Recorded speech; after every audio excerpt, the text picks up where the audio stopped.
ఒక్క జెడ్పీటీసీ ఉప ఎన్నిక కోసం వైఎస్ఆర్ కాంగ్రెస్ పార్టీ తర్వాత అధ్యక్షుడైనటువంటి జగన్మోహన్ రెడ్డి గారు దాదాపు 100 కోట్లు ఖర్చు, ఇప్పటికీ డబ్బులు పంచుతూనే ఉన్నారు.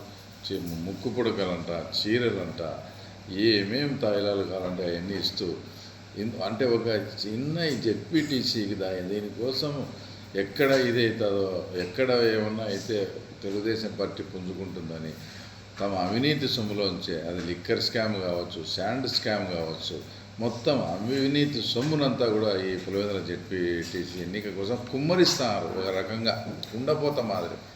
ఇప్పటికీ చీరలు పంచుతూనే ఉన్నారు, ఇప్పటికీ ముక్కు పుడకలు కూడా పంచుతూ ఉన్నారు. అది ఒకవైపు అయితే సొంతం వాళ్ళ మేనమామ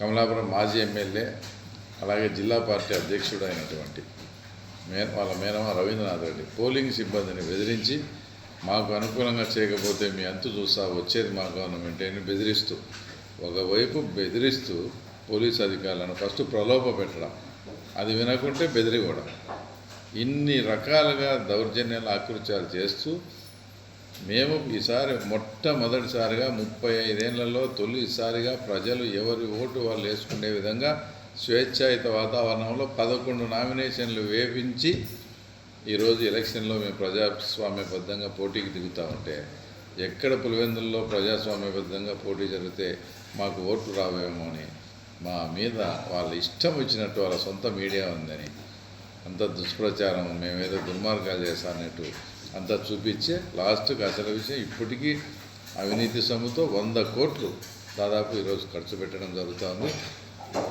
మీరు ఎన్ని ప్రయత్నాలు చేసినా పులివెందుల ప్రజలకు ఇప్పుడు అన్నీ తెలుసుకున్నారు. రేపు జరగబోయే ఎలక్షన్స్లో, రేపు జరగబోయే పోలింగ్లో తప్పకుండా ప్రజలు మా వైపే ఉన్నారనేది యావత్ ప్రపంచానికి కూడా తెలుస్తుంది.